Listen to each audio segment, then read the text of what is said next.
তাকৈ বিভিন্ন জাতীয় জনগোষ্ঠীয় দল সংগঠনৰ যি প্ৰতিবাদ আছিল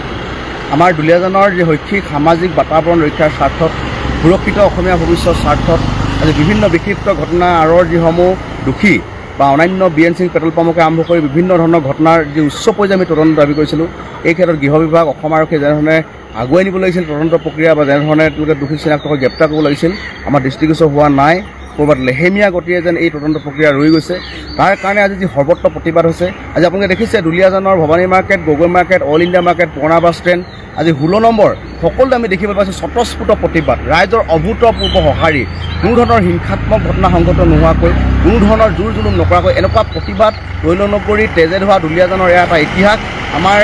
সকলো দুলীয়াজানবাসী ৰাইজক আমি আহ্বান জনাইছোঁ, আমি সকলোৱে শান্তিপূৰ্ণভাৱে গণতান্ত্ৰিকভাৱে আমি ৰজাঘৰক আমি শাসক পক্ষক আমি অসম চৰকাৰক বুজাই দিব বিচাৰিছোঁ যে প্ৰতিবাদৰ ভাষা কি, গণতান্ত্ৰিকভাৱে স্বতঃস্ফূৰ্তভাৱে আমি যেনেধৰণে আজি প্ৰতিবাদ কৰিছোঁ সকলোকে ধন্যবাদ জ্ঞাপন কৰিছোঁ। আহিবলগীয়া দিনবিলাকত এনেধৰণৰ প্ৰতিটো ঘটনাৰ আঁৰত যাতে প্ৰতিবাদ হয়, প্ৰতিবাদ কাৰ্যসূচী ৰূপায়ণ ক্ষেত্ৰত সহযোগিতা পাওঁ, আমি তাই কামনা কৰিছোঁ। আমি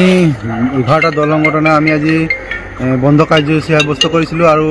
ৰাইজে স্বতঃস্ফূৰ্তভাৱে নিজে বন্ধ কৰিছে, আমি খুব ভাল পাইছোঁ। আৰু আমি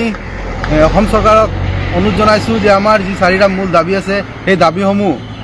আৰক্ষী প্ৰশাসনক যাতে অতি সোনকালে সেই দাবীসমূহ পূৰণ কৰিব বাবে অনুৰোধ